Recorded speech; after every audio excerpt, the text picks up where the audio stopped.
सभी स्टूडेंट अपने अपने रूम में चले गए थे। रात के 11 बज रहे थे। चाँद की रोशनी हर तरफ फैली हुई थी। मरहा और उस्मान सुंदस के साथ इसके कमरे में थे। सारे सामान की पैकिंग हुई थी। मैं ज़रा बाहर हूँ, थोड़ी देर के तक आती हूँ, अशमाल ने मरहा और सुंदस को कहा।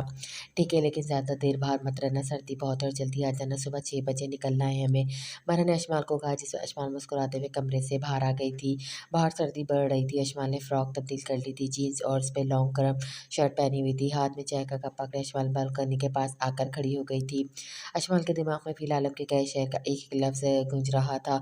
ये मोहब्बतें, ये अनायतें, मुसर तेरे तेरे नाम है। अशमाल सोच रही थी, इसकी आंखों के सामने फ़िल आलम का वो चेहरा आ रहा था जो इसे मुसलसल आंखों में प्यार लिए देख रहा था। ये सब सोचते हुए अशमाल ने जैसे गहरा सांस लिया, इसे अपने पास किसी की मौजूदगी का एहसास हुआ। अशमाल ने गर्दन मुड़कर अपनी जानिब बाएं जानिब देखा। फ़िल आलम अशमाल के पास खड़ा था और उसके कंधों पर गर्म शॉल रख रहा था। वही शॉल जिसने कश्मीर से अशमाल के लिए ली थी। अब कैसा महसूस कर रही हैं आप? फ़िल आलम ने अशमाल के कंधों से हाथ हटाते हुए कहा। अशमाल ने शॉल की तरफ देखा, फिर आलम की तरफ जो बालकनी के पिलर के साथ टेक लगाए सीने पर हाथ बांधे खड़े अशमाल की तरफ देख रहा था। थैंक्स, अशमाल ने शॉल की तरफ देखकर कहा। ये तो अशमाल ने हैरत से फ़िल आलम की तरफ देखते हुए कहते रुक गए, हाँ, ये वही शॉल है जो आपको पसंद थी। फ़िल आलम की बात में अशमाल की आंखों में हैरत और चेहरे पर मुस्कुराहट थी। इसे अपने कानों पे यकीन नहीं आता कि फ़िल आलम इस वक्त मार्केट में मौजूद है। उसकी पसंद की शॉल फ़िल आलम ने इसके लिए खरीदी थी। क्या वो पसंद नहीं आई? फ़िल आलम ने अशमाल की यूँ खामोशी को तोड़ते हुए कहा, जो पलकें झपकाए बगैर फ़िल आलम की तरफ देख रही थी। नहीं नहीं, ऐसी बात नहीं, बहुत अच्छी है। अशमाल ने अपनी बढ़ती हुई सांसों को नॉर्मल करते हुए कहा।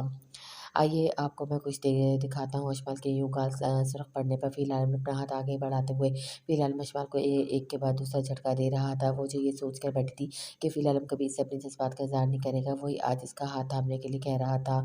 ये देखते हुए अशमाल ने अपने हलक को तर्क किया और फ़िल आलम की तरफ देखा और फिर इसके हाथ बढ़ाए हुए बढ़े हुए हाथ को, जो अशमाल का हाथ थामने के लिए बेचैन था। अशमाल ने अपनी पलकों को झुकाते हुए फ़िल आलम के हाथ पर अपना हाथ रखा। जैसे ही फ़िल आलम ने नरमी से पकड़ते हुए सीढ़ियों की तरफ बढ़ा। फ़िल आलम के हाथ का लम्स अपने हाथ पर महसूस करते हुए अशमाल खुद को मुश्किल से सँभाल पा रही थी। फ़िल आलम अशमाल का हाथ पकड़े छोटे-छोटे कदमों के साथ चलते इसे पहाड़ों की तरफ लेकर जा रहा था। हम कहाँ जा रहे हैं? अशमाल ने चलते हुए अपने इर्द-गिर्द देखा, जहाँ ऊँचे-ऊँचे पहाड़ थे। क्यों डर लग रहा है आपको? फ़िल आलम गर्दन मुड़कर अशमाल की तरफ देखा, जो फ़िल आलम की तरफ देख रही थी। नहीं, ऐसी बात नहीं, मुझे आप पर यकीन है, अशमाल ने कहते हुए जल्दी से मुँह नीचे कर लिया। किसी पे इतना भी यकीन नहीं करते, किसी भी वक़्त कुछ भी कर सकता है, कुछ भी हो सकता है। फ़िल आलम की बात अशमाल चलते हुए रुक गई। क्या हुआ, रुक क्यों गई आप? फ़िलहाल मैं अशफाक का हाथ छोड़ते हुए अब इसके सामने आ गया था। हर किसी पे यकीन नहीं किया जाता और जिस पे यकीन किया जाता है वो इंसान हर किसी में शामिल नहीं होता, वो ख़ास होता है। मेरा यकीन है कि आप मुझे कोई नुकसान नहीं पहुँचा सकते और मैं आपके साथ सेफ़ हूँ। फ़िलहाल मैं अपनी लॉन्ग कोट के पॉकेट में हाथ डाला इस्माइल की बातें सुन रहा था, जिससे इस्माइल अपनी बात मुकम्मल करके ख़ामोश हुई। फ़िलहाल उनके चेहरे पर मुस्कुराहट आ गई थी। बेफ़िक्र रहिए, मैं आपके इस यकीन को टूटने नहीं दूँगा। फ़िलहाल मैं ये कहते हुए हाथ के इशारे से इस्माइल को आगे बढ़ने का कहा। फ़िलहाल मैं इस्माइल का हाथ नहीं पकड़ा था। अगर कहीं से कोई आवाज़ आ जाए तो आप डर मत जाना। फ़िलहाल मैं इस्माइल को कहा, जो अब इससे 2 कदम पीछे चल रही थी। फ़िलहाल की बात सुनकर इस्माइल फ़ौरन फ़िलहाल के साथ चलने लग गई। मुझे अंधेरे से डर तो नहीं लगता, लेकिन जंगली जानवरों से लगता है, इस्माइल ने ये कहते हुए अपने आस-पास देखा। हाँ, ये जंगली जानवर तो है, लेकिन वो आपको डराने की बजाय शायद वो आपसे ही डर जाएँ। फ़िलहाल की बात पर इस्माइल ने अपना पूरा सा मुँह बनाते हुए इसकी तरफ देखा। चले आ जाएँ, फ़िलहाल ये कहते हुए आगे को बढ़ा। वाह ब्यूटीफुल! इस्माइल जैसे आगे को बढ़े, सामने एक छोटी-सी झील थी जिस पर चाँद की रोशनी पड़ रही थी। जिसे से झील का पानी जादुई तासुर दे रहा था, साथ ही सितारों की चमक इर्द-गिर्द के माहौल को खूबसूरत बना रही थी। झील के तीनों तरफ फूलों के पौधे लगे थे, सामने ऊँचे पहाड़ थे। आइए बैठिए, फ़िलहाल पास से बने बेंच की तरफ इशारा करते हुए कहा। बहुत प्यारी जगह, इस्माइल ने बीच पर बैठते हुए कहा। हाँ, बहुत ज़्यादा पुरसुकून भी, मैं जब भी खिलखिलाता हूँ तो यहाँ लाज़मी आता हूँ। ज़िंदगी की गहमा-गहमी से दूर यहाँ बहुत सुकून मिलता है। फ़िलहाल ये कहते हुए इस्माइल से कुछ फासले पर आकर बेंच पर बैठ गया था। आपकी चॉइस बहुत अच्छी है, इस्माइल ने झील की तरफ देखते हुए कहा। हाँ, ठीक कहा आपने, मेरी चॉइस वाक़ई बहुत अच्छी है। फ़िलहाल मशाल के चेहरे को तरफ देखता हुआ कह रहा था, जिसे इस्माइल ने महसूस कर लिया था। इस्माइल ने घबराते हुए अपनी शॉल को ठीक किया। फ़िलहाल की इस बात पर दोनों तरफ से खामोशी छा गई थी। आपने कुछ कहना है मुझे, मतलब आप मुझे इतनी दूर लेकर आए हैं? इस्माइल ने खामोशी तोड़ते हुए कहा। फ़िलहाल ने जो अपने दोनों बाजुओं को टाँगों पर जमाए झील की तरफ देख रहा था। इस्माइल को बात पर सीधा होकर बैठते ही इसने इस्माइल की तरफ देखा। मैंने कभी सोचा नहीं था कि मेरी ज़िंदगी में ऐसा इंसान भी आएगा जो मेरी सोच, मेरे दिल में वो अपनी जगह बना लेगा, जहाँ मैंने आज तक किसी को नहीं आने दिया। क्यों क्योंकि मुझे रिश्ता बनाने में डर लगता है। फ़िलहाल अब सामने पहाड़ों की तरफ देख इस बात कर रहा था। आपको डर क्यों लगता है? रिश्ते तो इंसान को जीना सिखाते हैं। इस्माइल ने फ़िलहाल की बात पर जवाब देते हुए कहा। नहीं, कुछ रिश्ते इंसान को जीना नहीं सिखाते, बल्कि इनसे जीने की वजह भी छीन लेते हैं। इसलिए मैंने अपने इर्द गिर्द ऐसी दीवार बना ली थी जो कोई पार करके मेरे इर्द तक नहीं पहुँच सकता। लेकिन मेरी कोशिश नाकाम हो गई और कोई छुप के आया इस दीवार को तोड़ते हुए मेरे दिल तक पहुँच गया है। कौन है वो जिसने आपके दिल तक पहुँचने की हिम्मत की है? फ़िलहाल आपकी बात पे अशमाल जो फ़िलहाल आपकी तरफ देख रही थी बोली। अशमाल की बात पे फ़िलहाल ने गर्दन मुड़कर अशमाल की तरफ देखा। क्या आपको नहीं पता ये आप मेरे मुँह से सुनना चाहती हैं? फ़िलहाल की बात पर अशमाल ने अपनी मुस्कान दबाते मुँह नीचे कर लिया। फ़िलहाल को अशमाल का यूँ शर्माते हुए देखकर फ़िलहाल ने अपने हाथ की पहली उँगली अंगूठे से अशमाल की थोड़ी को पकड़ते हुए उसका चेहरा ऊपर किया। अशमाल के गाल सुर्ख पड़ रहे थे और उसकी आँखें चमक रही थी। आप हैं अशमाल नूर जो मेरी इजाज़त के बगैर मेरे दिल के बंद दरवाज़े खोलते इसमें दाखिल हुई हैं और हमेशा इसी में ही रहेंगी। फ़िलहाल अब यूँ इज़हार मोहब्बत को सुनकर अशमात के दिल की धड़कनें तेज़ हो रही थी। आज इसका ख़ौफ पूरा हो गया था। इसकी मोहब्बत इसके सामने इकरार कर चुकी थी। फ़िलहाल की बात सुनकर अशमात के चेहरे पे मुस्कुराहट आ गई थी। सच में वो मैं ही हूँ। अशमात ने आँखों में चमक लिए कहा, आपको कोई शक है कि आपको मेरे दिल में कोई और नज़र आया क्या? फ़िलहाल की बात पर अशमात ने नफ़ी में सर हिलाते हुए मुस्कुरा दी, जिस पर फ़िल ने भी मुस्कुराते हुए अशमात की तरफ देखा और अपने कोट की पॉकेट में हाथ निकाल कर एक डिब्बा निकाली और उसे खोला। ये मेरी दादी का लॉकेट है। उन्होंने कहा था कि फ़िल आलम जिस दिन तुम्हारे दिल तक कोई लड़की पहुँचे तो इसे लाज़मी देना, तो वो आप हो अशमान जो इसकी हकदार हो। फिर उन्होंने वो लॉकेट अशमान की तरफ करते हुए कहा, बहुत प्यारा। अशमान ने लॉकेट पकड़ते हुए कहा, बहुत कीमती है ये मेरे लिए, मेरे किसी अपने की लास्ट निशानी है, इसलिए ये आपको दिया है। अगर आपको मेरे साथ ज़िंदगी तक चलना है तो इसे पहन लीजिएगा। फिर आलम के कहने पर अशमान ने लॉकेट को देखा, फिर आलम की तरफ देखा। कुछ देर सोचने के बाद अशमान ने फिर आलम की तरफ देखा और बोली, मैं इसे पहनूंगी। ये कहते हुए अशमान ने लॉकेट के लॉक को खोलते हुए इसे अपने गले में पहन लिया, लेकिन इसका लॉक अशमान से बंद नहीं हो रहा था। क्या मैं मदद कर सकता हूँ? फ़िलहाल के कहने पर अशमान ने मुस्कुराते हुए चेहरा नीचे कर लिया। फ़िलहाल अपनी जगह से उठते बेंच के पिछली साइड पर चला के अपने पीछे फ़िलहाल को खड़ा महसूस करके अशमान ने साँस अंदर की तरफ खींचते हुए अपने बालों को आगे की तरफ किया। फ़िलहाल अपने लॉकेट का लॉक बंद करते हुए अशमान के हाथों की तरफ देखा, जो कन्फ्यूज़ होते हुए अशमान ने अपने दोनों हाथों को एक-दूसरे के साथ मज़बूती से पकड़ा हुआ था। ये देखते हुए फ़िलहाल ने लॉकेट का लॉक बंद किया और आकर दोबारा बेंच पर बैठ गया था। आप ठीक तो है ना? शिवांग की साँसें तेज़ हो रही थी और खुद को कंट्रोल नहीं कर पा रही थी। इसका पूरा चेहरा सुरख पड़ा था। हाँ, मैं ठीक हूँ, अशमान ने बमुश्किल कहा। बहुत अच्छा लग रहा आप पर ये लॉकेट। फिर आलम अशमान की तरफ देखते हुए कहा, जिस पर अशमान ने लॉकेट अपना हाथ रखते हुए मुस्कुरा दी। चलें अब। फिर आलम ने खड़े होते हुए अपना हाथ फिर से आगे किया। इतना हक तो अब बनता है ना मेरा। फिर आलम ने हाथ की इशारा करते हुए कहा, जिस पर अशमान ने शर्माते हुए अपना हाथ फिर आलम के हाथ में लिया। वो उठ खड़ी हुई थी। इन पहाड़ों पे बहुत पुरसुकून ज़िंदगी होती है। दिल कर रहा है कि यूँ ही आपका हाथ थामे सारी ज़िंदगी यहाँ गुज़ार दूँ और हम दोनों यूँ ही एक साथ पूरी ज़िंदगी इन पहाड़ों पर पुरसुकून दुनिया में गुज़ार लें। फ़िल आलम की बातें अशफाक के दिल में घर कर रही थी। इसने सोचा नहीं था कि फ़िल आलम इसे एक रात में ही प्रपोज़ भी कर देगा। चलेंगे आप मेरे साथ ज़िंदगी तलक इन पहाड़ों की पुरसुकून ज़िंदगी में। फ़िल आलम अशफाक की तरफ देखते हुए कहा। फ़िल आलम की बात पर अशमान ने एक बार फिर मुस्कुराकर चेहरा नीचे कर लिया था। फ़िल आलम ने गर्दन मुड़कर अशमान की तरफ देखा, जो उसके मुँह से अपने लिए कुछ सुनने के लिए बेताब था। हर बार जवाब मुस्कुराकर नहीं देना होता, कुछ सवालों के जवाब अल्फ़ाज़ माँगते हैं। फ़िल आलम अशमान की तरफ देखकर बात कर रहा था। आज वो इतना बोलने वाली अशमान के पास अल्फ़ाज़ नहीं थे, हैरत है। अशमान फ़िल आलम की बात पर जान गई थी कि वो अभी मोहब्बत के इज़हार से इसके मुँह से सुनना चाहता था। अगर आपका हाथ पकड़ा तो आपके साथ चलने का वादा भी दिल से मैंने ही किया है। आपके साथ मैं इन पहाड़ों में रहूँ या कहीं और, मुझे तो बस आपका साथ चाहिए। अशमान चलते हुए फ़िल आलम की भी बात का जवाब दे रही थी, जो फ़िल आलम के लिए सबसे ख़ास था और उसके चेहरे पर मुस्कुराहट थी। चलो अब जाकर सो जाओ। कॉटेज के पास आते ही फ़िल आलम ने अशमान के हाथों अपना दूसरा हाथ नरमी से रखते हुए अपने दोनों हाथों में अशमान का हाथ पकड़ा हुआ था। तो आप, अशमान कहते हुए रुक गई थी। मुझे अभी निकलना है, मैं आप लोगों के साथ नहीं आऊँगा। आप सब स्टूडेंट के साथ कल इस्लामाबाद पहुँच जाओगे। फ़िल आलम ने अशमान की तरफ देखते हुए कहा, क्या मतलब आप नहीं होंगे हमारे साथ? ये क्या बात हुई? फ़िल आलम की बात सुनते ही अशमान ने फ़िल आलम के हाथों से एकदम अपना हाथ छुड़ाते हुए कहा, अशमान के ये दूसरी बार अपना हाथ है फ़िलहाल के हाथ से छुड़ाने पे फ़िलहाल ने अशमान की तरफ देखा, फिर अपने हाथों को जो खाली थे अब, मुझे कहीं ज़रूर जाना है अशमान, इसलिए कहा है। फ़िलहाल में अब दोनों हाथों को पैंट की पॉकेट में डालते हुए धीमे लहजे में कहा और अशमान की तरफ देखा, कहाँ जाना है? क्या आप मुझे नहीं बताएँगे? अशमान ने सीने पे हाथ बाँधते हुए कहा। क्या-क्या बताऊँ? फ़िलहाल उनको समझ नहीं आती कि अशमान को क्या बताएँ, इसे अंदाज़ा नहीं था कि अशमान ऐसे पूछ लेगी। आप मुझे बता क्यों नहीं रहे? अशमान ने अपनी आँखें सिकुड़ते फ़िल आलम की तरफ देखा, कहीं मायरा के पीछे तो नहीं जा रहे? वो भी कल के नज़र नहीं आ रही थी। अगर ऐसी बात है तो मैं किसी की मदद नहीं जाने नहीं दूँगी।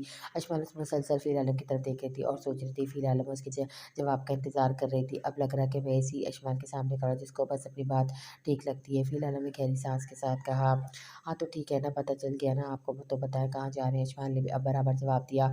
ये तो मुझे नहीं पता कि अब ये सब कुछ हो भी होगा। फ़िलहाल हम सोचते हैं आसमान की तरफ देखा, जो किसी तशरीफ़ी अफ़सर की तरह पूछ रही थी। फ़िलहाल उनके पास अब बताने के अलावा और कुछ चारा नहीं था। ओके बता दो, आपके कॉटेज में जो आग लगी थी, इसी सिलसिले में मुझे पुलिस स्टेशन जाना है। फ़िलहाल हमने आसमान को पूरी बात नहीं बताई थी। अच्छा सही है, तो आप अकेले जा रहे हैं क्या? अकेले जा रहे हैं? आसमान ने कुछ सोचते हुए दोबारा फिर से सवाल कर दिया।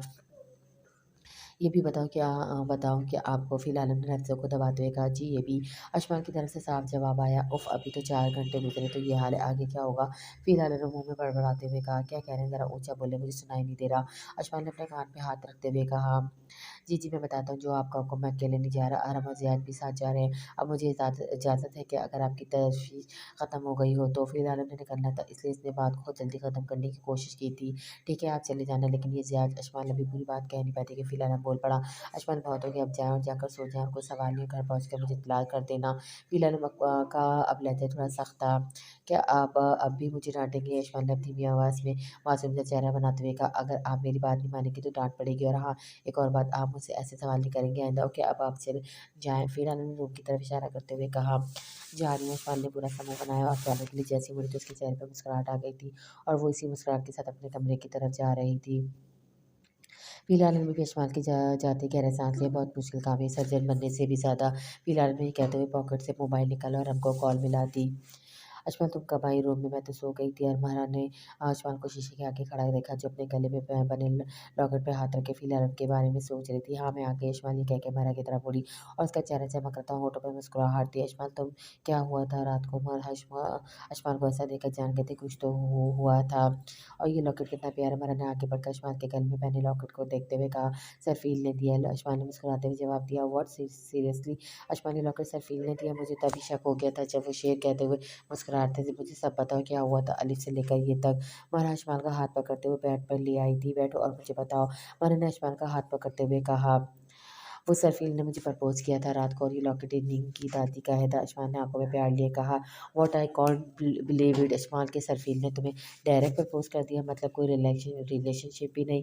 आयुष्मान की बात सुनकर मेरा हक्की बक्की रह गई, यही तो प्यार है मेरा। आयुष्मान ने खुशी से कहा, आयुष्मान ये प्यार नहीं जल्दबाजी है। मेरा ने हैरत से जवाब दिया, हाँ तुम्हारा इसमें इतनी शौक वाली क्या बात है? तुमने खुद ही तो कहा था कि वो 90 की दहाई के है, तो तब कौन ये रिलेशनशिप में रहता है? आयुष्मान ने ये कहते हुए लॉकेट की तरफ देखा। लड़कियों को कहाँ हो सब, लड़कियों कहाँ हो, सब इंतज़ार कर रहे हैं, सब रेडी हैं। सुंदर से कमरे के अंदर आते ही मारा और यशपाल को कहा, सुंदर से कमरे में आते हैं महारानी जी को कुछ कहने वाली थी, खामोश हो गई थी। घर चलकर बात करते हैं, चलो अब चलें। महारानी कहते हुए सुंदर की तरफ मुड़ी, हाँ जी हम भी रेडी हैं, चलो चलें। ठहरा, ये कहते हुए अपने बैग के साथ यशपाल के साथ कमरे से बाहर आ गई थी। बसें तैयार थी, सब स्टूडेंट इनमें बैठ रहे थे। यशपाल ने पीछे मुड़कर देखा तो ये वही जगह थी जहाँ इसने अपनी ज़िंदगी के एक हसीन सफ़र का आगाज़ का वादा फ़िर का हाथ पकड़ते हुए कहा किया था। यही सोचते हुए शमाल बस में बैठ गई थी और सब बस इस्लामाबाद के लिए रवाना हो गई थी। आप बेफ़िक्र रहें फ़ील साहब, इस बंदे को जब हमारे हवालदार ने थोड़ा प्यार दिखाया तो ये सब बता देगा। वैसे भी काफ़ी हद तक ये बता चुका है, लेकिन केस को मज़बूत करने के लिए हमें कुछ और भी पता चलना चाहिए। इस्लामाबाद के डीएसपी एजाज़ अहमद ने अपने सामने बैठे फ़िलहाल को यकीन दहानी करवाते हुए कहा, जहरम के साथ इस बंदे को इस्लामाबाद के पुलिस स्टेशन पर लाया था। डीएसपी एजाज़ अहमद ने गिलगित के पुलिस स्टेशन कॉल करके सारे केस की तफ़सील मालूम कर ली थी और इनसे ये केस अपने पास ले लिया था। ठीक है, आप मुझे कब तक इन्फॉर्म करेंगे? फ़िलहाल मैं कुछ सोचते हुए कहा, मैं शाम तक आपको बता दूँगा। बाकी आप जब आना चाहें आ सकते हैं। एजाज़ अहमद ने कहा, जिस पर फ़िलहाल ने मस्बत में सर हिलाकर कुर्सी से उठ गया था। अब मुझे इजाज़त दें, इंशाल्लाह शाम को मुलाकात होगी। फ़िलहाल वहाँ के बढ़कर एजाज़ अहमद से हाथ मिलाया और पुलिस स्टेशन से बाहर आ गया था, जहाँ आराम गाड़ी में इसका इंतज़ार कर रहा था। गाड़ी में बैठते ही फ़िलहाल हमने अपनी थोड़ी-सी आँखें मींची, जैसे वो तकलीफ़ में, और साथ ही गाड़ी का दरवाज़ा बंद कर दिया। क्या हुआ, कमर का ज़ख्म दर्द कर रहा है क्या? और हमने फ़िलहाल के चेहरे के तासुरात देखते हुए जान गया था कि फ़िलहाल को अपने जले हुए ज़ख्म से तकलीफ़ हो रही थी। नहीं ऐसा कुछ नहीं, घर चलो, घर जाकर बात करते हैं। फ़िलहाल हमने संजीदगी से कहा, जिस पर हमने आगे से कोई सवाल नहीं किया। गाड़ी का रुख घर की तरफ करते हुए दोनों घर की तरफ रवाना हो गए थे। अजमान और मरा को यूनिवर्सिटी बस ने फ़िर आलम के कहने के मुताबिक इन दोनों के घर के पास ड्रॉप कर दिया था। फाइनली हम घर पहुंच गए हैं। मरहा ने बस से उतरते हुए गहरी सांस के साथ कहा। अजमान ने बैग ड्राइवर से ऊपर करते हुए एक साथ के साथ मरहा को देखा, फिर अपना हैंडबैग से घर की चाबी निकाल कर दरवाज़ा खोला। घर में राबिया बेगम किचन से चाय की ट्रेली बाहर निकली थी जब इसने अशमाल और मरा को देखा। सरप्राइज, हम आ गए, अशमाल ने मुस्कुराते हुए कहा। तुम दोनों आज कैसे आ गए? कल सुबह का टाइम नहीं था? राबिया बेगम हाथ में ट्रेली हैरत से खड़ी दोनों को देख रही थी। इसके दिमाग में हसन के बारे में चल रहा था कि यूँ अचानक इनको बताएंगे। अभी राबिया बेगम वहीं खड़ी सोच रही थी कि फरहत बेगम जो हसन की शर्ट पर प्रेस करके बाहर आई थी वो भी इन दोनों को देखकर चौंक गई थी। क्या हुआ, आप दोनों यूँ चौंक क्यों गई हैं? खुश होने के बजाय हम दोनों आप दोनों की बेटियां हैं क्या? 3 दिन में भूल गई क्या हमें? मरा के कहने में फरहत बेगम जो चौंक गई थी, इसके चेहरे पर मुस्कुराहट आ गई थी। अरे ऐसी बात नहीं हुआ, हम सबने प्लान बनाया कि तुम दोनों को लेने जाएंगे, लेकिन तुम दोनों तो खुद ही आ गई। फरहत बेगम ने राबिया बेगम को आंखों से इशारा करते हुए नॉर्मल रहने का कहा। अच्छा तो फिर ठीक है, वो यूनिवर्सिटी के बस ने हमें छोड़ दिया था घर तक, इसलिए सोचा था कि ताकि आप सबको सरप्राइज दे दें, और लगता है सब चाय पीने लगे हैं, हमारे लिए भी बना दें। फरहा ने आगे बढ़कर चाय की ट्रे की तरफ देखते हुए कहा। अम्मी मेरी शर्ट प्रेस हो गई क्या? हसन जो अपने ध्यान ड्राइंग रूम की तरफ आ रहा था इन दोनों को देखकर वहीं रुक गया। हसन भाई ये आपको हो क्या हुआ है? हसन की हालत देखती फरहा फौरन हसन की तरफ भागी। आसमान के होश भी उड़ गए थे। हसन के बाजू में पट्टी बंधी थी और सर पर भी। हसन को जिस बात का डर था वही हुआ था। कुछ नहीं हुआ मुझे, इतना परेशान मत हो, हसन ने दोनों की हालत देखते हुए कहा। परेशान कैसा ना हो, आपको क्या हुआ है? ये सब चोट कैसे लगी? हमें किसी ने क्यों नहीं बताया? अशमान ने आगे बढ़ते हुए कहा। तुम दोनों खामोश हो गए तो कोई बताएगा ना, बोलती जा रही हो। हसन ने अब दोनों को चुप करवाने के लिए थोड़ा सख्त लहजे में कहा, लेकिन हसन का ही सख्त लहजे बेसौध हुआ। अशमान हमारा पर कोई असर नहीं होता, हम कैसे चुप कर जाएं? एक तो आप सबने हमें बताया नहीं, ऊपर से भी चुप करने का कह रहे हैं। मगर हसन की हालत देखकर मजीद परेशान हो गई थी। फिर गिलगित में अशमान के कमरे में आग लगना, पसंद की ये हालत। मरा मेरा एक छोटा सा एक्सीडेंट हुआ था, बस अब मैं ठीक हूँ, तुम लोगों के सामने अपने पाँव पे खड़ा हूँ। हसन ने बात ख़त्म करने के अंदाज में कहा। तो हमें बताने में क्या था, कम से कम हमें बता देते, हम वहीं रुक जाते, गिलगित ना जाते, वापस आ जाते। अशमान ने संजीदगी से कहा। इसलिए तुम दोनों को नहीं बताया था, मजीद कोई बात नहीं करेगा, चलो और जाकर फ्रेश हो जाओ। अशमान अभी अपनी बात मुकम्मल कर पाई थी कि राना शम्स ने बाहर आते दोनों को चुप करवा दिया था। हसन हम दोनों की तरफ देख रहा था, जब खामोश खड़ी थी। जाओ अब जाकर फ्रेश हो जाओ, हसन ने कमरे की तरफ इशारा करते हुए दोनों को कहा। अशमान मारा खामोशी से अपने अपने कमरों की तरफ चली गई थी। तुम्हें अस्पताल जाकर अपने ज़ख्म की ड्रेसिंग करवा लेनी चाहिए, फील्ड में इतना एक्सपर्ट नहीं हूँ, मुझसे जैसी हुई मैंने कर दी, लेकिन अब ज़ख्म ख़राब ना हो जाए। हमने चाय का घूंट लेते हुए कहा। ठीक की है तुमने, अस्पताल वालों ने भी ऐसी करनी थी। फिलहाल हम बात करते बार बार मोबाइल फ़ोन की तरफ देखा था। शाम के 5 बज गए थे और उस्मान की कोई कॉल नहीं आई थी बताने के लिए घर पहुंच गई थी। यूनिवर्सिटी वालों की तरफ से फिलहाल हमको इन्फॉर्मेशन मिल गई थी कि सभी स्टूडेंट यूनिवर्सिटी पहुंच गए और अपने अपने घरों को जा रहे हैं, लेकिन फिलहाल हमको जिस कॉल का इंतजार था वो अभी तक नहीं आई थी। किस कॉल का इंतजार है तुम्हें? क्या किसकी कॉल का इंतजार है तुम्हें क्या? और हमने फिलहाल की बेचैनी को देखते हुए कहा। नहीं तो तुम क्या कह रहे थे? फिलहाल हम सीधे होकर बैठ गया था। कुछ नहीं, बस यही सोच रहा था कि सियाज ने अगर पुलिस स्टेशन नहीं जाना था तो कम से कम हमारे साथ इस्लामाबाद ही आ जाता। वो वहीं रुक गया था। ये अच्छी पर्सनैलिटी का इंसान है। अरब ने सियाज का नंबर डायल किया जो बच जा रहा था। इससे कोई काम होगा? फिलहाल ने मुख्तसर जवाब दिया, क्योंकि फिलहाल उनका दिमाग कहीं और था। और साथ ही फिलहाल उनके फ़ोन की घंटी बजी।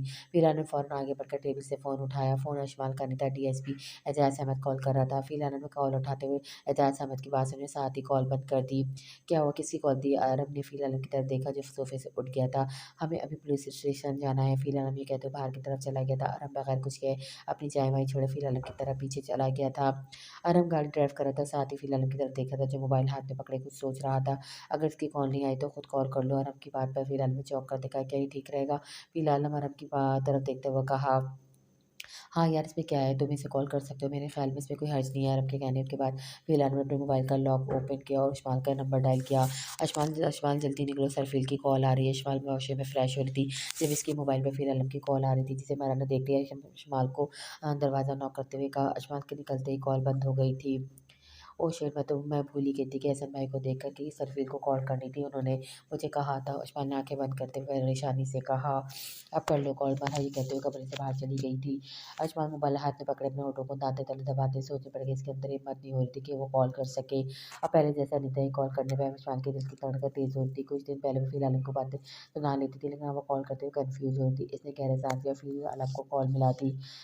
नहीं बैक हुई कॉल। और हमने फ़िलहाल उनकी तरफ देखा, मुझे इस किसी किस्म की रवैये की उम्मीद थी इससे। फ़िलहाल में कहते हुए जैसे फ़ोन मोबाइल पॉकेट में रखा, साथ ही अशफाक की कॉल आ गई थी। इतनी जल्दी किसी को जज नहीं करते फ़ील, और हमने मुस्कुराते हुए कहा। अरम की बात सुनते ही फ़िलहाल हमने अशफाक की कॉल काट दी। ये क्यों किया? कॉल उठाई क्यों नहीं तुमने? अरम हैरत से देखा। अभी मुनासिब नहीं, पुलिस स्टेशन वाला काम ज़्यादा अहम है। फ़िलहाल में संजीदगी से और अपनी बात करके खामोश हो गया था। मर्ज़ी है जनाब की यार, हमने कंधे उचकाते हुए कहा। उफ़ उस्मान, ये क्या कर दिया तुमने? क्यों, क्या याद नहीं रहा तुम्हें? अल्फ़ी आलम ने जैसे कॉल काटे, उस्मान ने सर पकड़ते हुए कहा, उस्मान बाहर आओ, देखो एक और सरप्राइज़ हमारा इंतज़ार कर रहा है। मरा ने कमरे में आते हुए कहा, अब क्या हो गया? उस्मान का चेहरा पूछ गया था। फरीदा आंटी अपने पूरे ख़ानदान के साथ तशरीफ़ फ़रमाएँ। अम्मी ने कहा कि अभी हम अभी बाहर ना आएँ तो बेहतर है, लेकिन फरीदा आंटी बसी थे कि हम इनसे जाकर मिलें। मरा ने चाय का कप उस्मान की तरफ करते हुए कहा, मुझे कोई शौक नहीं इनके नमूने बेटों को देखने का, मुझे तो अपनी टेंशन बढ़ गई है। अशफाक ने बुरा सा मुँह बनाते हुए कहा, क्यों, क्या हुआ? सरफील से बात नहीं हुई क्या? मारा ने चाय का घूँट लेते हुए कहा, नहीं, उन्होंने मेरी कॉल काट दी है। अशफाक ने रोने वाली शक्ल बनाते हुए जवाब दिया, माशाल्लाह, अभी इश्क शुरू ही नहीं हुआ और नाराज़गी पहले ही है। कमाल है जी, लेकिन ऐसा हो सकता है जब दूसरी तरफ से अपना फ़ील आलम हो। मारा की बात पर अशफाक ने आँखें सिकुड़ते हुए देखा, तो तुम दोस्त ने दुश्मन हो, मारा मदद करने के बजाय तुम मुझे मज़ीद हर्ट कर रही हो। अशफाक की बात पर मारा ने मुस्कुराते हुए अशफाक की तरफ देखा, मेरी जान सब्र कर लो, हो सकता है सरफिल बिज़ी हो और जब वो तुम्हें कॉल कर रहे थे तो तब फ्री हो, थोड़ा इंतज़ार कर लो, बाद में कॉल कर लेना। अब ठीक है? मरा की बात पे उस्मान को कुछ हौसला हुआ। चलो, हमने फरीदा आंटी के सामने तो जाना नहीं, लेकिन उनकी बातें तो सब सुनते हैं ना। आ जाओ, मरा ने उस्मान का हाथ पकड़ते हुए कहा, जिसमें उस्मान भी बेड से उठ गई। मरा और उस्मान दोनों अब ड्राइंग रूम के दरवाजे थोड़ा दूर दीवार के साथ लगे सबकी बातें सुन रही थी। आप आने से पहले बता देते, हमको इंतज़ाम कर लेते। फ़रीदा बेगम सैफुद्दीन अपने दोनों बेटों के साथ राना शमसुद्दीन के घर अचानक आ गई थी, जिसका इन सबको अंदाज़ा नहीं था। हसन भी ड्राइंग रूम में बैठा था। जब शर्जील अंदर दाखिल हुआ तो इसकी नज़र हसन पे पड़ी। हसन पर नज़र पड़ते शर्जील ने फ़ौरन अपनी नज़रें चुरा ली थी। भाई साहब, हमने सोचा कि आपसे मिलकर सारे गिल्फ़े शिकवे दूर कर लें, लेकिन यहाँ आकर पता चला हसन का एक्सीडेंट हुआ है। अब इतनी भी क्या बेरुखी, क्या आपने हमें बताना भी गवारा नहीं किया? फ़रीदा बेगम ने शिकवा करते कहा, जिस पर राना सैफ ने खाँसते हुए फ़रीदा बेगम को चुप रहने का कहा। फरीदा बहन, आप एक्सीडेंट में ही थोड़ी देखा जाता है किसको बुलाना है किसको नहीं। हमें तो अपनी पड़ी थी, आज से पहले कभी ऐसा नहीं हुआ था। हसन का एक्सीडेंट हुआ, वो भी ड्राइविंग बहुत एहतियात से करता था। फरीदा की बात पे रबिया बेगम ने जवाब दिया, जिस पर फरीदा अपने गुस्से को दबा कर रह गई थी। चलिए छोड़िए, ये गिले शिकवे चाय ले। राना शम्स ने माहौल को मज़ीद ख़राब होने से बचाने के लिए बात का रुख तब्दील किया था। फरीदा बेगम और सैयद दोनों बातों में मशगूल थे, लेकिन शर्जील की नज़रें बार बार ड्राइंग रूम से बाहर किसी को ढूंढ रही थी, जिसे जिसे हसन देख रहा था, लेकिन वो जब्त करके बैठा हुआ था। फरीदा बेगम के आते ही फ़रहत बेगम ने हसन को खामोश रहने का कहा था और हसन भी अब मज़ीद कोई मसला नहीं चाहता था। शहराम शर्जील के पास बैठा था, लेकिन वो भी मरा को देखने के लिए बेताब था, लेकिन फ़रहत बेगम के कहने पर अशमाल और मरा कमरे से बाहर नहीं आई थी। भाई साहब, हमारी बच्चियाँ कहाँ पर हैं? नज़र नहीं आ रही। फरीदा बेगम जिस वक्त के लिए आई थी आखिर उसने बोल दिया। इससे पहले राना शमसुद्दीन फरीदा बेगम को कुछ कहता घर की बैल हुई, मैं देखता हूँ। शमशाद ने इजाज़त लेकर घर के गेट की तरफ गया था। आप लोग यहाँ कोई मसला हुआ है? शमशाद ने अपने गेट पर पुलिस वालों को देखकर कहा, जिसमें इंस्पेक्टर जलील भी था, जो राना शमशाद के जाने वाला था। शमशाद साहब, मौजूद के साथ आप लोग को तकलीफ़ दे रहे हैं, लेकिन आपकी फैमिली के लिए हम यहाँ नहीं आए। दरअसल आपके घर में कुछ लोग अचानक आ गए, बस इनको लेने आए हैं। अगर वो अपने घर होते तो आपको ये तकलीफ़ नहीं उठानी पड़ती। इंस्पेक्टर जलील की बात पे शमशाद को समझ नहीं आती कि माजरा क्या है। आप मुझे थोड़ा तफ़सील से बताएँगे? इंस्पेक्टर जलील की बात पे राना शमशाद ने कहा, जिस पर इंस्पेक्टर जलील ने राना शमशाद को सब कुछ बता दिया, हसन के एक्सीडेंट से लेकर गिलगित में आग लगने तक। राना शमसुद्दीन, जो पहले हसन की हालत देखकर परेशान था, ने जब अशमाल का सुना तो उसका खून खौल उठा था। राना शमशाद को यकीन नहीं होता कि इस दिन शादी पर होने वाले वाक़ये का इस तरह बदला लेगा। ठीक है इंस्पेक्टर जलील, आप अपना काम करें, आपको कोई नहीं रोकेगा। राना शमशाद ये कहकर रास्ते से हट गया था। थोड़ी देर बाद में शमशाद के साथ 5 से 6 पुलिस वाले ड्राइंग रूम में दाखिल हुए, जिसे देखते ही राबिया बेगम और फरहत बेगम परेशानी से सोफे से उठ गए। हसन ने भी हैरत से इन सब पुलिस वालों को देख रहा था। ये सब क्या है? शमशाद, राना शमसुद्दीन इन सब की तरफ देखते ही कहा, भाई साहब, हसन की गाड़ी का एक्सीडेंट करवाने वाले को पुलिस पकड़ने आई है। राना शमशाद की बात पर शर्जील का रंग उड़ गया था। अभी राना शमस कुछ कहता, पुलिस वाला आगे बढ़कर शहराम और शर्जील के पास आया। तुम में से शर्जील कौन है? पुलिस के कहने पर शहराम ने हैरत से शर्जील की तरफ देखा। शहराम के देखने पर पुलिस ने शर्जील के हाथ में हथकड़ियाँ लगा दी थी। ये सब क्या हो रहा है? राना सैफ ने हैरत से सबकी तरफ देखा। भाई साहब, आपसे ही उम्मीद नहीं थी, आप अपने ही घर में हमें ऐसे ज़लील करेंगे? फरीदा बेगम की बात पर राना शमसुद्दीन को समझ नहीं आई थी कि वो क्या जवाब दें यूँ। सब अचानक हो जाने पर राना शम्स खुद हैरत में डूबा हुआ था। पुलिस शर्जील को लेकर जा रही थी। शहराम हसन के पास आया। तुम हसन हमारे साथ ऐसे करोगे? मुझे उम्मीद नहीं थी, तुम्हें इसका जवाब देना होगा जो तुमने किया है। शहराम की बात पर हसन उठ खड़ा हुआ, लेकिन फरहत बेगम ने हसन का हाथ पकड़ते हुए उसे चुप रहने का कहा। हसन को भी अंदाज़ा नहीं था कि ये सब शर्जील करवा सकता है, लेकिन इसने मुर्तज़ा को मना किया था कि वो किसी को ना बताए, लेकिन इसे ही सब क्यों किया? सन के दिमाग में सवाल उठ रहे थे। अशमाल और मरद जो ड्राइंग रूम की दीवार के पीछे खड़ी थी, इनके चेहरे पर भी खौफ और हैरत थी। अच्छा तो तुम हो आज की नई नर्स। तहमीना बेगम ने नर्स सुरैया को अपने कमरे में बुलाया था। जी बीबी मैं हूँ। सुरैया ने एहतराम से जवाब दिया, तुम्हें पता है कि ज़ियाद कितना बीमार है। फारूक साहब बस एक डॉक्टर पर ही यकीन रखकर अपने बैठे हैं, लेकिन मैं माँ हूँ तो मुझे अपने बेटे की ज़्यादा फिक्र है, तो मैं इसे दूसरे डॉक्टर की दवाई भी देती हूँ। तो आज ज़ियाद को ये वाला इंजेक्शन देना और रोज़ाना मुझसे आकर ये इंजेक्शन ले जाना। तहमीना बेगम ने इंजेक्शन सुरैया के हाथ में रखते हुए कहा। जी बीबी जैसा आप कहेंगी, सुरैया कहकर वापस जाने के लिए मुड़ी। रुको, तहमीना बेगम की आवाज़ में सुरैया वहीं रुक गई। जी मैंने जो तुम्हें कहा है वो हर सबको मत बताना। तहमीना बेगम की बात पे सुरैया को पहले हैरत हुई, फिर कुछ सोचते हुए सुरैया ने मसबत में सर हिलाया और कमरे से बाहर चली गई थी। ज़ियाद के कमरे में आते ही सुरैया ने ज़ियाद को बड़े प्यार से खाना खिलाया। उसके बाद तहमीना बेगम का दिया हुआ इंजेक्शन हाथ में पकड़ा। ज़ैद बेटा तुम्हारी माँ बहुत अच्छी है, वो तुम्हें जल्द ठीक करना चाहती है। इंजेक्शन उन्होंने दिया है मुझे और कहा है कि रोज़ाना दो तो मैं तुम जल्दी ठीक हो जाओगे। सुरई के बाद में ज़ैद के चेहरे पर खौफ आ गया। उसने काँपते हुए अपने सर को ज़ोर-ज़ोर से नफ़ी में लाया। क्या हुआ ज़ैद बेटा तुम डर क्यों रहे? सुरई के बाद में ज़ैद ने आँखों से इंजेक्शन की तरफ देखा। इससे पहले सुरैया कुछ कहती तहमीना बेगम कमरे में दाखिल हुई। जैसे ही देखते ही सुरैया ने इंजेक्शन फ़ौरन अपने पीछे छिपा लिया था। कैसा है मेरा बेटा? तहमीना ने ज़ियाद के पास आते ही इसके सर पर हाथ रखा, जिस पर ज़ियाद ने फ़ौरन अपना चेहरा दूसरी तरफ मोड़ लिया था। वो थोड़ा नाराज़ है मुझसे। तुमने इंजेक्शन दे दिया? तहमीना ने सुरैया की तरफ देखते कहा, जिसने इंजेक्शन का पानी ज़मीन पे गिरा दिया था और इंजेक्शन को खाली कर दिया था। जी बीवी ये मैंने लगा दिया। सुरैया ने खाली इंजेक्शन तहमीना बेगम की तरफ करते हुए कहा, कोर्ट के हाथ से फारिग होकर मेरे कमरे में आना। तहमीना बेगम ये कहते हुए कमरे से बाहर आ गई थी। तहमीना बेगम की जाते ही सुरैया ने गहरा सांस लिया और ज़ैद की तरफ देखा, जिसकी आंखों में खौफ था। रुको शहराम राना शमसुद्दीन ने शहराम को जाते हुए रोका, जो हसन को धमकी लगाकर जाने वाला था। राना शमसुद्दीन की आवाज़ में वहीं रुक गया था। एक तो तुम्हारे भाई ने मेरे बेटे को जान से मारने की कोशिश की, और आज जब पता चला कि तो तुम लोग माफ़ी मांगने की वजह धमकी दे रहे हो। शर्म आनी चाहिए तुम्हें। और शर्जील को जिसने इतनी घटिया हरकत की थी, मैं तो ये समझा था कि शादी में होने वाला मामला वहीं ख़त्म हो गया, लेकिन तुम लोगों ने साबित कर दिया कि तुम सब वाकई आस्तीन के साहब हो। राना शमसुद्दीन का गुस्सा हाई हो रहा था। इसे यकीन नहीं आ रहा था कि शर्जील ऐसा करेगा। एक मिनट अंकल, पहली बात अभी ये साबित नहीं हुआ कि ये काम शर्जील भाई ने किया है कि नहीं, और दूसरी बात अब मामला ख़त्म नहीं होगा। अब तो शुरू हुआ। अगर ये साबित हो गया कि शर्जील भाई बेकसूर है, तो मैं वो करूँगा जो आप सबकी सोच में भी नहीं होगा। शहनाब भी गुस्से से लाल हो रहा था। अपने बाप से इस तरह शहनाब की बदतमीजी देखा हसन आगे को बढ़ा। नहीं हसन रुक जाओ, हमारी तरबियत ऐसी नहीं कि तुम भी इस तरह की बात करो। ठीक है शराब, अब तुम लोगों से अदालत में बात होती है, मैं भी देखता हूँ कैसे तुम अपने मुजरिम भाई को बचाते हो। राना शमसुद्दीन की बात पे शहराम ने गुस्से से अपने हाथ की मुट्ठी बंद की और बड़े कदम उठाता हुआ घर से बाहर आ गया था। शहराम के जाते ही हसन भी घर के गेट की तरफ बढ़ा। हसन तुम कहाँ जा रहे हो? फरहत बेगम ने पीछे से आवाज़ दी। अपने दोस्त की तरफ जा रहा हूँ, टैक्सी लूँगा, आप लोग परेशान ना हो। मैं ऐसा कुछ नहीं करूँगा जिससे मज़ीद परेशानी हो। हसन ने मोड़कर अपनी माँ को तसल्ली दी, जो परेशान हाल खड़ी थी। घर में एकदम सन्नाटा छा गया था। किसी को यकीन नहीं आता कि ये सब शर्जील करवाएगा। वो तो सब हसन के एक्सीडेंट को एक रोड एक्सीडेंट समझकर बैठे हुए थे।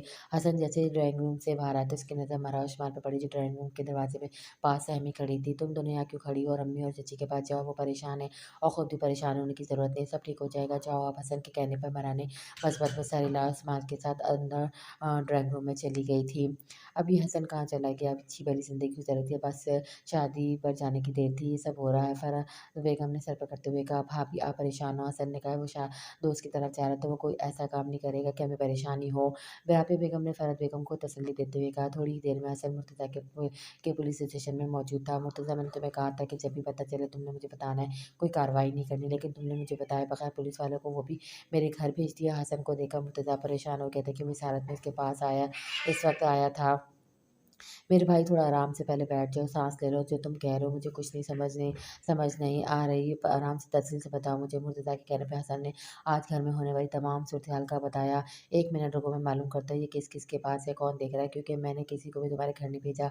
जब तुमने मुझे कह दिया तो मैं क्यों ऐसा करता? मुर्तज़ा ने हसन की बात सुनकर फ़ौरन कॉल मिलाई। थोड़ी देर बाद मुर्तज़ा को मैसेज रिसीव हुआ, जिसे पढ़ते हुए मुर्तज़ा ने हैरत से अपनी आईब्रो उब्र किए।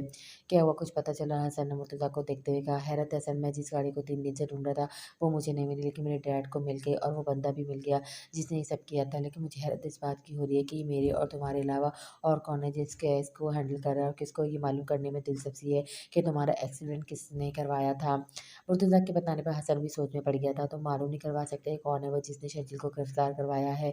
हसन ने कुछ सोचते हुए कहा, नहीं ये मेरे लिए मुश्किल है, क्योंकि ये केस डैड के पास है और वो मुझे किसी सूरत नहीं बताएंगे। वो अपने इंपॉर्टेंट केस किसी से डिस्कस नहीं करते। जब उन्होंने मुझे पहले ही नहीं बताया तो अब नहीं बताएंगे। मुर्तज़ा के जवाब पर हसन भी परेशान हो गया था कि इसके अलावा और कौन हो सकता है। ठीक है, मैं अब चलता हूँ, घर वाले परेशान हो रहे हैं। हसन ये कहकर उठ गया था, तुम्हारी ऐसी हालत नहीं है, मैं तुम्हें टैक्सी पर नहीं जाने दूँगा, मैं घर छोड़ देता हूँ। ये कहकर मुर्तज़ा भी हसन के साथ पुलिस स्टेशन से बाहर आ गया था। फिर साहब ने इस लड़के को घर से गिरफ्तार कर लिया। अब हमारी टीम अभी कुछ देर में इसे यहाँ ले आएगी। अगर आपने इससे मिलना है तो बता दें, मेरे ख्याल में इसके घर वाले भी आने वाले होंगे।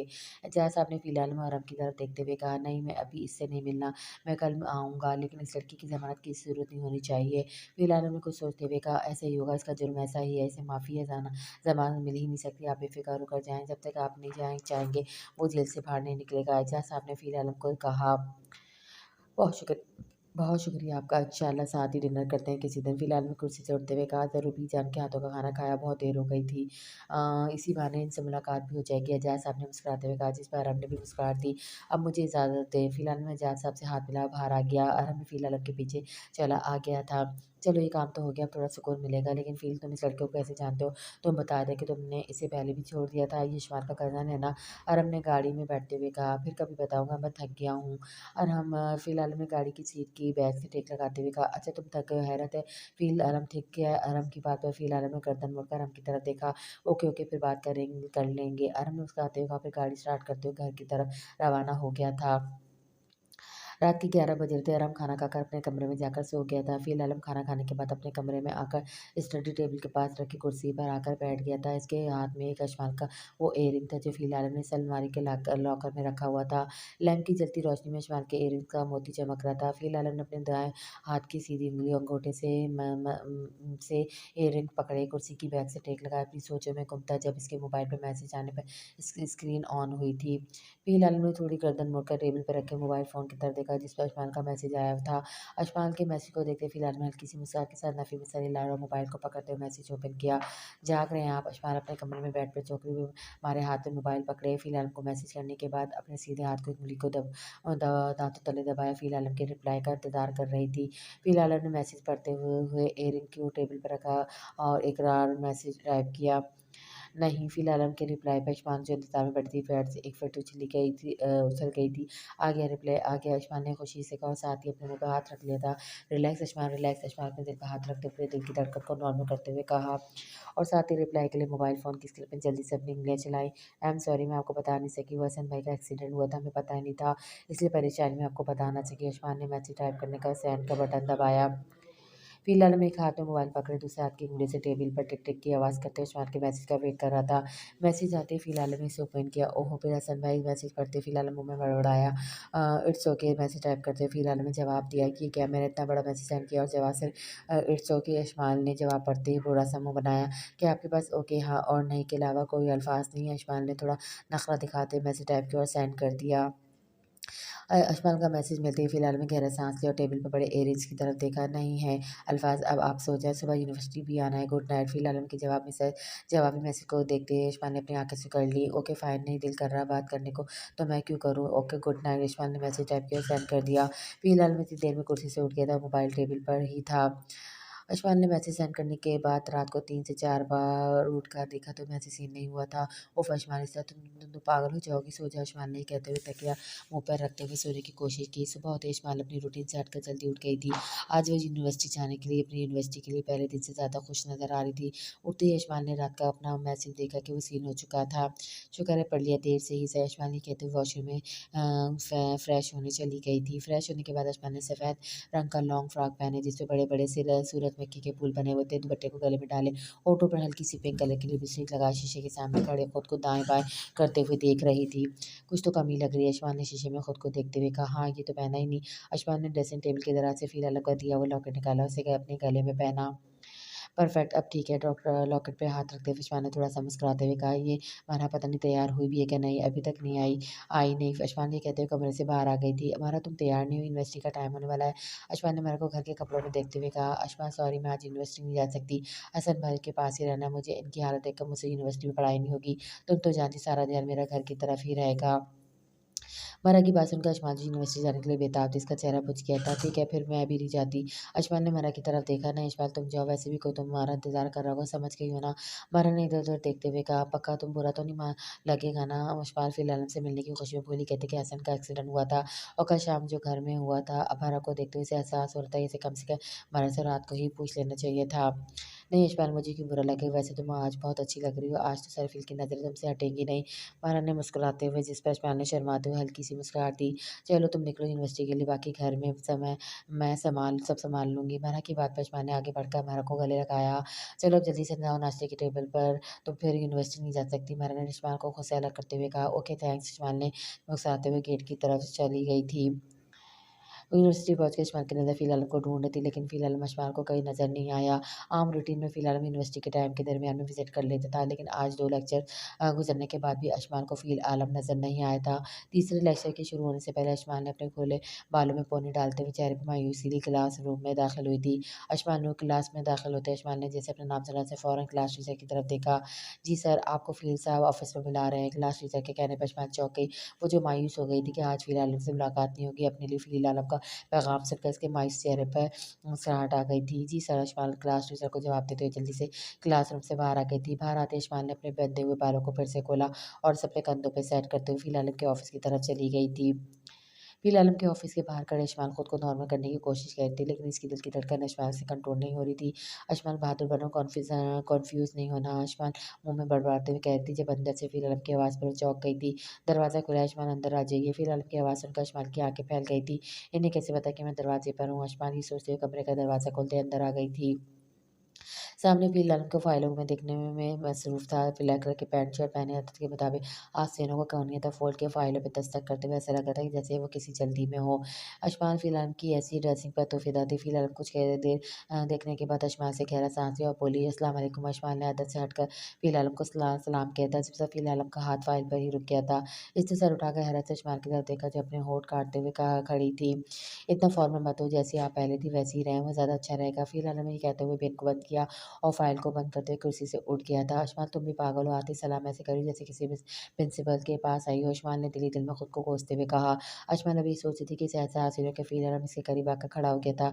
अच्छी लग रही है आज आप। फिलहाल की आवाज़ पर अशमान अपने होश में आई थी।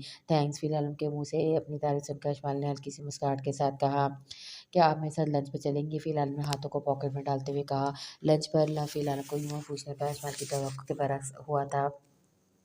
ओके अगर आप नहीं चाहते तो हम नहीं जाएँगे। इस्माइल को भी खामोश देखकर फिलहाल ने रोकते हुए कहा, नहीं, नहीं मेरा मतलब वो नहीं था, मैंने कब इनकार किया, चलेंगे तो लंच पर ज़रूर चलेंगे। इस्माइल ने अपना हलक तर करते हुए कहा, ओके तो फिर चलें। फिलहाल ने बाहर की तरफ इशारा करते कहा, जिस पर इस्माइल ने मुस्कुराहट दी और कमरे से बाहर आ गई थी। बाहर आते ही इस्माइल ने गहरा साँस लिया और अपने दोनों हाथों की पुश से अपने गर्म होते बालों को ठंडा करने की कोशिश कर दी। इतने में फिलहाल गाड़ी की चाबी खोल के कमरे से बाहर आ गया था। चलें अब फिलहाल के कहने पर इस्माइल फिलहाल के साथ चलते हुए यूनिवर्सिटी की पार्किंग की तरफ चली गई थी। फिलहाल में इस्माइल को इस्लामाबाद के 5 स्टार होटल में लेकर आ गया था, जहाँ इसने पहले से टेबल बुक करवाई हुई थी। होटल में टेबल के पास पहुँचते फिलहाल ने इस्माइल के लिए कुर्सी को पीछे करते हुए इसे बैठने का कहा। थैंक्स। इस्माइल को अच्छा लगा कि फिलहाल ने इसे पहले खुद बिठाया, बाद में खुद जाकर कुर्सी पर बैठा था। इतना भी थैंक्स ना बोले। फिलहाल में कहते हुए वेटर को बुलाया। वेटर ने आते ही एक मेनू इस्माइल की तरफ रखा और दूसरा फिलहाल की तरफ। फिलहाल ने मेनू को ओपन नहीं किया था, आप अपनी मर्जी से ऑर्डर कर सकती हैं। फिलहाल ने मेनू की तरफ इशारा करते हुए कहा। अशमान जो घर से नाश्ता करके नहीं आई थी, मेनू को देखते इसकी भूख डबल हो गई थी। पक्का मैं खुद से ऑर्डर कर दूँ? अशमान ने फिलहाल से कंफर्म करने के बाद दोबारा पूछा। जी आप कर सकती हैं। फिलहाल के जवाब में अशमान ने वेटर की तरफ रुख किया।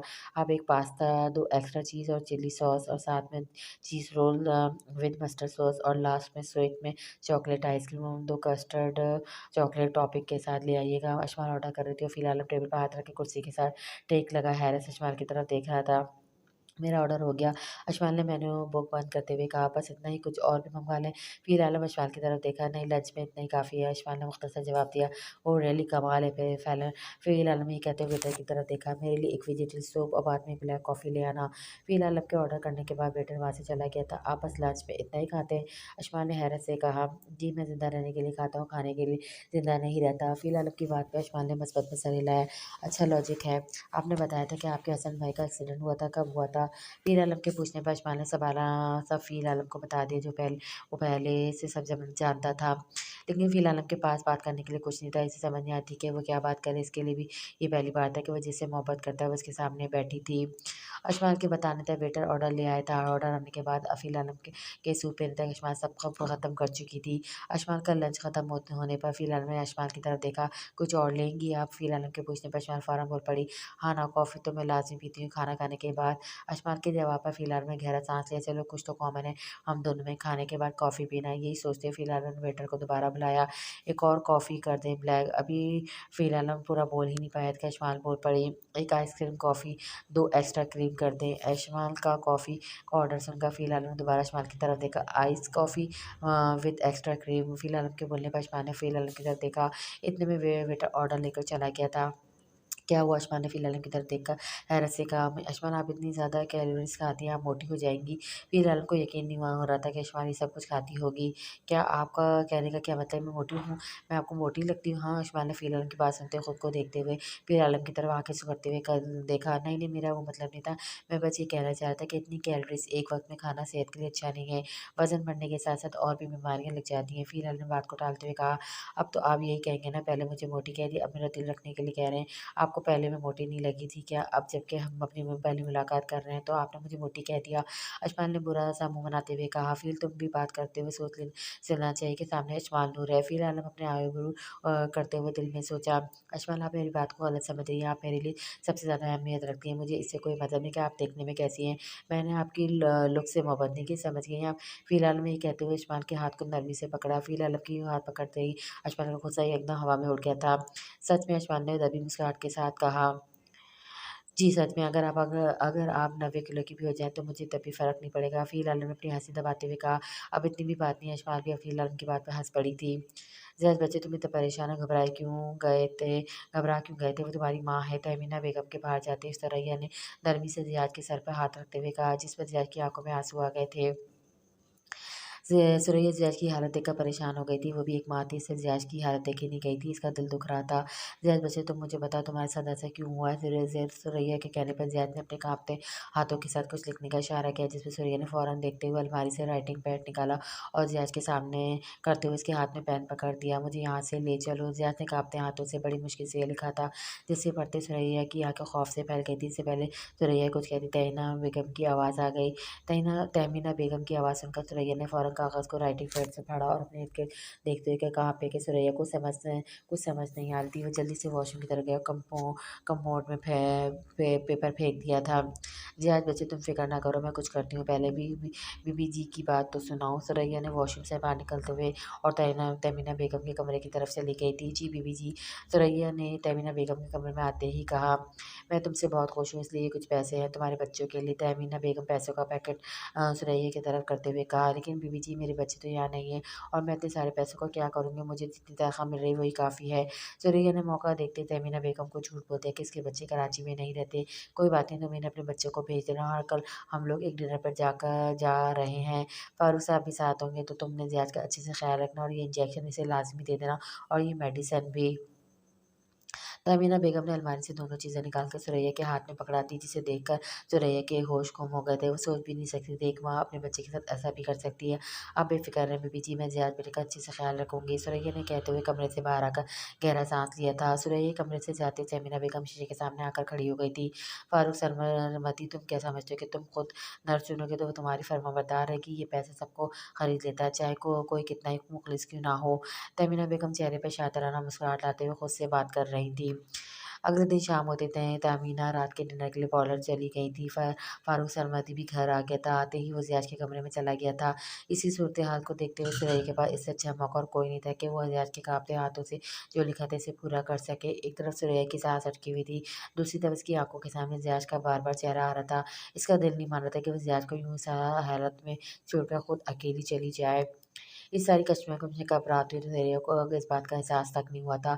सुरैया किचन से ज़ियाज के लिए सूप बनाकर कमरे में लेकर जाती थी, जब रास्ते में तमीना बेगम और फारूक सरमदी सुरैया के अचानक सामने आ गए थे। इन दोनों को यूँ अपने सामने देखकर सुरैया का सांस वहीं रुक गया था। इसने मुश्किल से अपना हलक तर्क किया और दोनों की तरफ देखा। जी साहब जी, जी सुरैया, हम लोग डिनर पर जा रहे हैं, तुम ज़ियाज का अच्छे से ख्याल रखना। अगर किसी किस्म की कोई ज़रूरत पड़े तो मेरे ड्राइवर को कह देना, वो ले आएगा। फारूक सरमदी ने सुरैया की तरफ देखते हुए कहा, जिसका रंग उड़ा हुआ था और फारूक सरमदी की बात सुनकर सुरैया की जान में जान आई थी। जी साहब, आप बेफ़िक्र होकर जाएँ, आराम से अपनी डिनर पार्टी एन्जॉय करें। ज़ैद बेटी की तरफ से टेंशन ना लें। सुरैया ने फारूक सरमदी के साथ-साथ तहमीना बेगम को भी तसल्ली दे दी और पूरा यकीन दिलाया कि वो ज़ैद का ख़्याल रखेगी। सुरैया की बात सुनकर फारूक सरमदी को भी हौसला हुआ और वो तहमीना के साथ डिनर पार्टी पे चला गया था। फारूक सरमदी और तहमीना के जाते सुरैया जल्दी से ज़ैद के कमरे में आई थी।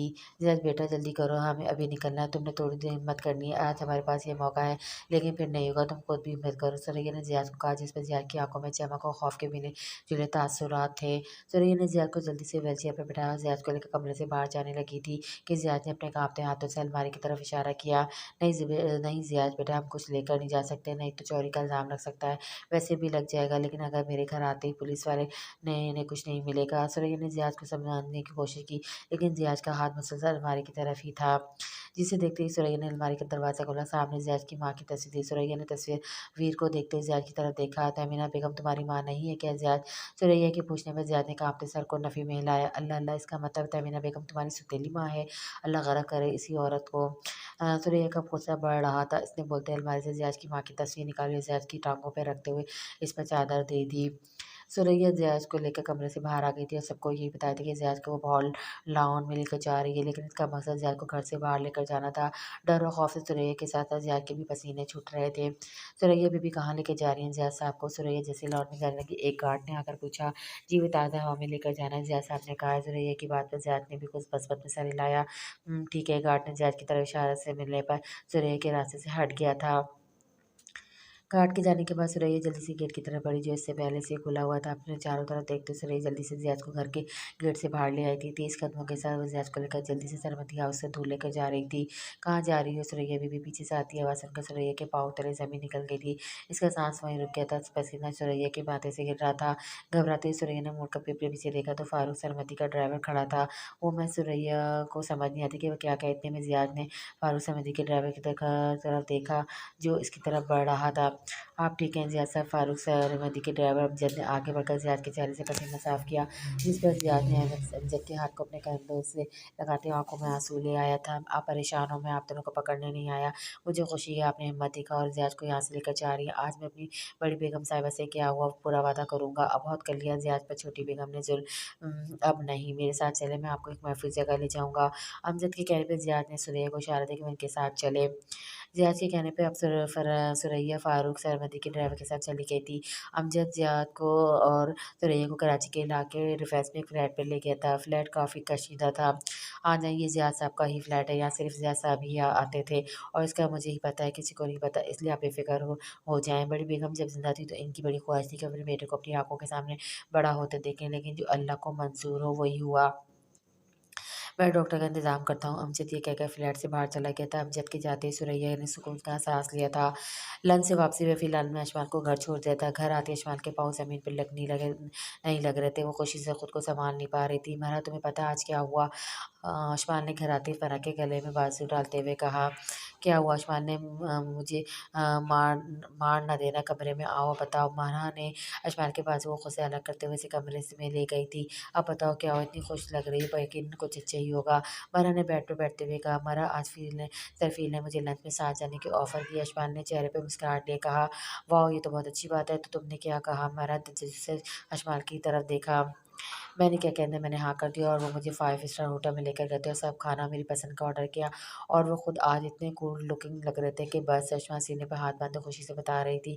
रियली अशमा, ये तो बहुत रोमांटिक हो गया, मुझे यकीन नहीं हो रहा सरफील ने ये सब किया। वैसे तुमने खाना क्या ऑर्डर किया था? हमारा ने बात करते कुछ सोच कर अशमा को कहा। वो मैंने कुछ खास नहीं, बस चीज़ pasta, cheese roll, chocolate ice cream coffee जो हम पीते हैं बस। अशमा ने उंगली पे गाने गनवा रही थी। अशमा, तुम पागल हो, तुम्हारी पहली मुलाकात थी और तुमने सभी ऑर्डर किया। सरफ़ील क्या सोचते होंगे? मरा हैरत में डूबी अशमान को देखकर कह रही थी, कुछ नहीं कहा उन्होंने, तुम फ़िक्र मत करो, बस मुझे ये बताओ मैं मोटी हूँ क्या?" अशमान ये कहते हुए शीशे के सामने जाकर खड़ी हो गई थी। "नहीं तो तुम ठीक हो क्यों? किसी ने कहा है 1 मिनट कहीं सरफ़ील ने तो नहीं कहा?" फ़रहान ने बेड से उठते हुए अशमान के पास कहा। वरहा की बात पर आशमा ने ज़ोरा-सा मुँह बनाकर कहा, "कुछ समझ गई, जब तुम इतना कुछ इनके सामने खाओगे तो वो तो मोटी ही कहेंगे ना। मेरे साथ अगर ऐसा होता तो मेरे हलक से एक निवाला नहीं उतरता और वो मैडम 4-4 डिशें खाकर आ गई हैं।" वरहा की बात पर आशमान ने जो खुद को शीशे में देख ली, वरहा की तरफ मुड़ी। "हाँ, तो ठीक किया ना, इंसान मोटा हो या दुबला, मोहब्बत ये सब कुछ नहीं देखती। मैं फ्रेश होकर सोने लगी हूँ, शाम को बात होती है।" आशमा ये कहकर वॉशरूम की तरफ चली गई थी। इस लड़की का कुछ नहीं हो सकता, वरहा ये कहते हुए कमरे से बाहर आ गई थी। शाम शाम के 6 बजे थे जब सब चाय पे अशमाल का इंतज़ार कर रहे थे। "मरा जाओ, अशमाल को उठाओ, वो मगरिब की नमाज़ के वक़्त सोते नहीं हैं।" फ़रहत बेगम ने मरा को कहा।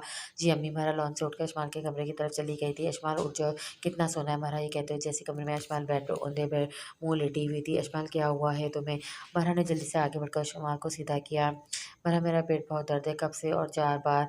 मैं अशमाल कहते हुए रुक गई थी। और करो ओवर ईटिंग यही हाल होना है।" मरहा ने कमर पे हाथ रखते हुए कहा। "मरहा अब ज़ालिम मत बनो, मेरे पेट में बहुत दर्द है।" इस्माइल ने खुद को समझते हुए कहा। "अच्छा अच्छा, मैं चाची जान को बताती हूँ।" मरहा ये कहकर कमरे से बाहर चली गई थी।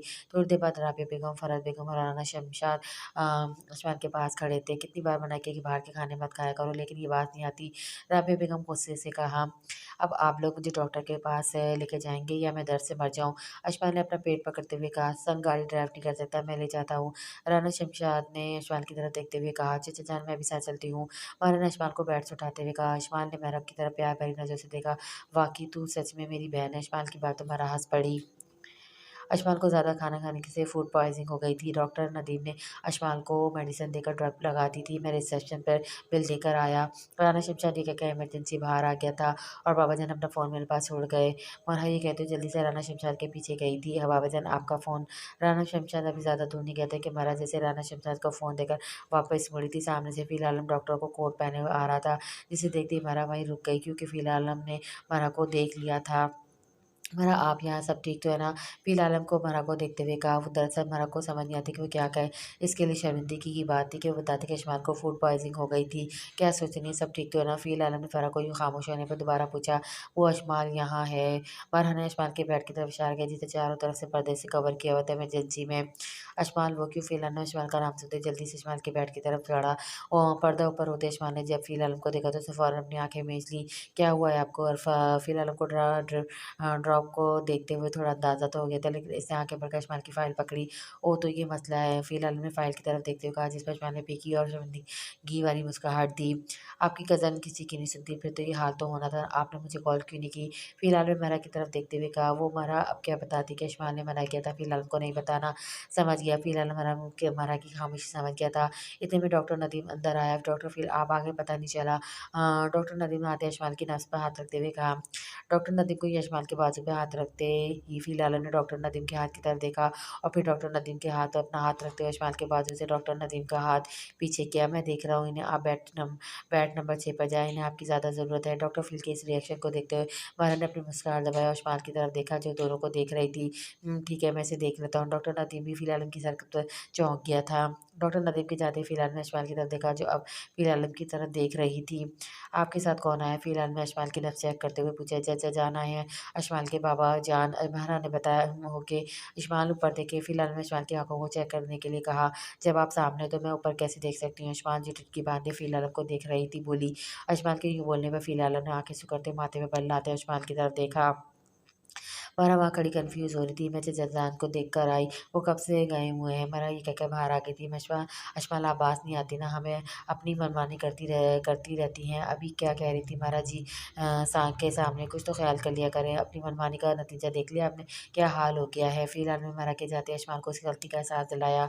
अब आप एक मरीज़ को भी डाँटेंगे? अशमाल ने मुस्कुराते हुए कहा। वैसे मुझे उम्मीद थी कि एक ही दिन में हमारी 2 बार मुलाकात हो जाएगी। कितना रोमांटिक है ना?